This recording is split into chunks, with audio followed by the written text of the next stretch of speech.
பாகிஸ்தானின் கராச்சியில் உள்ள நியூ சப்ஜி மண்டி அருகே 2 கொள்ளையர்களை கொன்ற பல்கலைக்கழக மாணவர் ஒருவர் துப்பாக்கிச் சூட்டில் பரிதாபமாக உயிரிழந்தார். 22 வயது ஷேக் முகமது நிஹல் தனது மாமாவுடன் இரவு உணவு அருந்திவிட்டு பைக்கில் வடக்கு நசீமாபாத்தில் உள்ள தங்கள் வீட்டிற்கு திரும்பிக் கொண்டிருந்தனர். அப்போது ஜமாபிபுல் அருகே ஆயுதமேந்திய கொள்ளையர்கள் வழிப்பறி நடத்த முயன்ற நிலையில் தான் உரிமம் பெற்று வைத்திருந்த துப்பாக்கி எடுத்து ஷேக் முகமது சுடத் துவங்கினார். கொள்ளையர்களும் துப்பாக்கிச்சூடு நடத்தினர். இதில் கொள்ளையர்கள் இருவரும் கொல்லப்பட்ட நிலையில் ஷேக் முகமதுவும் கொலையானார். அவரது மாமா காயங்களுடன் மருத்துவமனையில் அனுமதிக்கப்பட்டு சிகிச்சை பெற்று வருகிறார். இந்த ஆண்டில் மட்டும் கராச்சியில் 68 பேர் கொள்ளையர்களால் சுட்டுக் கொல்லப்பட்டதாக தெரிவிக்கப்பட்டுள்ளது.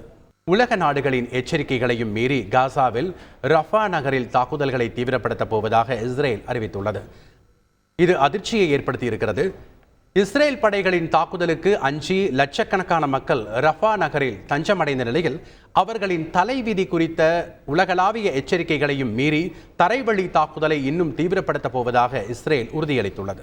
ஆபாச நடிகை ஸ்டோர்மி டேனியலுடனான உறவை மறைக்க அமெரிக்க முன்னாள் அதிபர் டொனால்ட் ட்ரம்ப் பிரச்சார நிதியை கொடுத்ததாக தொடரப்பட்ட வழக்கில் தான் எந்த சட்டத்தையும் மீறவில்லை என்றும் இது ஒரு மோசடி எனவும் ட்ரம்ப் நீதிமன்றத்தில் தெரிவித்துள்ளார்.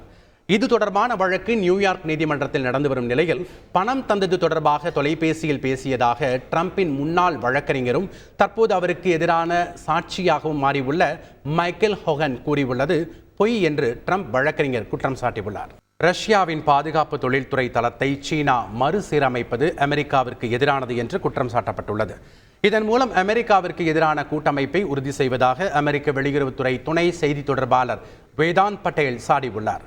இப்பிரச்சனை தீவிரமாகும் பட்சத்தில் தேவைப்படும் போது அமெரிக்கா தகுந்த நடவடிக்கை எடுக்கும் என்றும் அவர் எச்சரித்துள்ளார்.